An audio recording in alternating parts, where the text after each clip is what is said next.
అధికారంలో ఉన్నప్పుడు పార్టీని ఏటీఎంలా వాడుకుని పదవి రాగానే పార్టీని అడ్డం పెట్టుకుని బ్లాక్మెయిల్కు దిగడం రాజకీయాల్లో కొత్తేమీ కాదు. కానీ కడప జిల్లాలో ఒక నాయకుడు చేస్తున్న రచ్చ మాత్రం హద్దులు దాటుతోందట.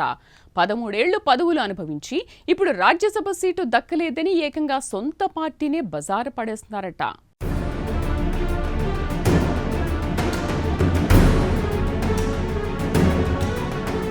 బీఆర్ఎస్ ఉద్యమ పార్టీగా ఉన్న సమయంలో కార్మిక సంఘాల్లో బలమైన ముద్ర వేసింది. ముఖ్యంగా ఆర్టీసీ, సింగరేణి లాంటి సంస్థల్లో అధికారంలోకి రాకముందు, వచ్చిన తర్వాత తిరుగులేని ఆధిపత్యాన్ని చెలాయించింది. తెలంగాణ ఏర్పడక ముందే తెలంగాణ రీజియన్లో గులాబీ పార్టీకి అనుబంధంగా ఉన్న టీఎంయూ ఆర్టీసీ గుర్తింపు సంఘం ఎన్నికల్లో దాదాపు క్లీన్ స్వీప్ చేసింది. ఇక తెలంగాణ ఏర్పడిన తర్వాత జరిగిన గుర్తింపు ఎన్నికల్లో టీఎంయూ తన హవాను కొనసాగించింది. గులాబీ పార్టీ కీలక నేత హరీష్ రావు టీఎంయూకు గౌరవ అధ్యక్షుడిగా ఉన్నారు. అయితే ఎన్నికల సందర్భంగా ఆర్టీసీ కార్మికులకు ఇచ్చిన హామీలు నెరవేర్చాలని గత బీఆర్ఎస్ ప్రభుత్వంపై కార్మిక సంఘాలు ఒత్తిడిని తెచ్చాయి.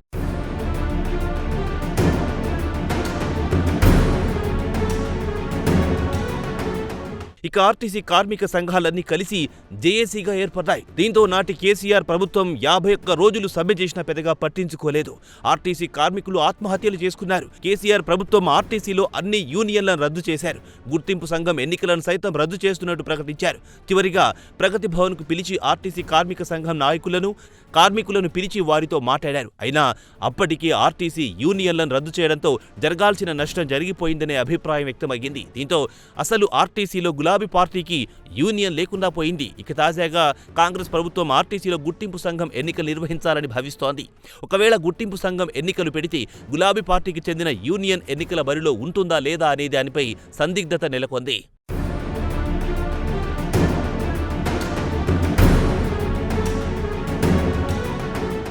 ఇక తెలంగాణ ఉద్యమంలో గులాబీ పార్టీకి అండగా నిలిచిన మరో కార్మిక సంఘం తెలంగాణ బొగ్గుగని కార్మిక సంఘం. తెలంగాణ వచ్చిన తర్వాత 2 సార్లు సింగరేణి గుర్తింపు కార్మిక సంఘంగా ఎన్నికల్లో గెలిచింది. కేసీఆర్ కుమార్తె కల్వకుంట్ల కవిత తెలంగాణ బొగ్గుగని కార్మిక సంఘానికి గౌరవ అధ్యక్షురాలిగా ఉన్నారు.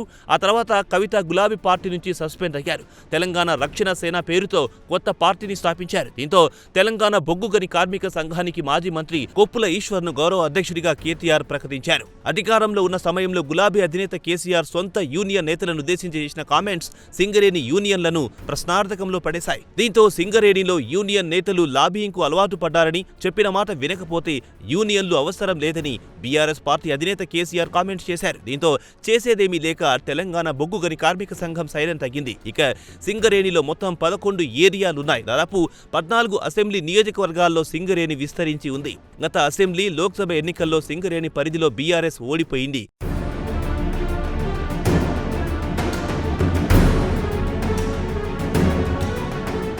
అధికారం కోల్పోయిన తర్వాత గులాబీ పార్టీ మరోసారి ట్రేడ్ యూనియన్లను యాక్టివ్ చేయాలని భావిస్తోంది. అందులో భాగంగానే సింగరేణి బాట పేరుతో గనుల్లో వెళ్లే ప్రయత్నం చేస్తోంది. సింగరేణి బొగ్గు మాయమయ్యిందని గులాబీ పార్టీ కాంగ్రెస్ ప్రభుత్వంపై విమర్శలు చేస్తోంది. తాజాగా మాజీ మంత్రి హరీష్ రావు రామగుండం ఏరియా 1లో పర్యటించారు. బీఆర్ఎస్ పార్టీ బొగ్గు గనుల బాటపై భిన్న వాదనలు తెరపైకొస్తున్నాయి. 10 ఏళ్లుగా గుర్తుకురాని సింగరేణి కార్మికులు ఇప్పుడు గుర్తుకొచ్చారా అంటూ ప్రశ్నలు తలెత్తుతున్నాయి.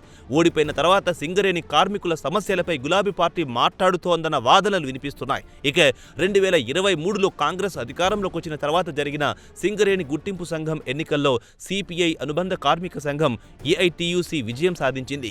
కాంగ్రెస్ ప్రభుత్వం సింగరేణిని అమ్మేస్తోందని గులాబీ పార్టీ ఆరోపిస్తోంది. సింగరేణి గుర్తింపు కార్మిక సంఘం ఎన్నికలను పెట్టాలని డిమాండ్ చేస్తోంది.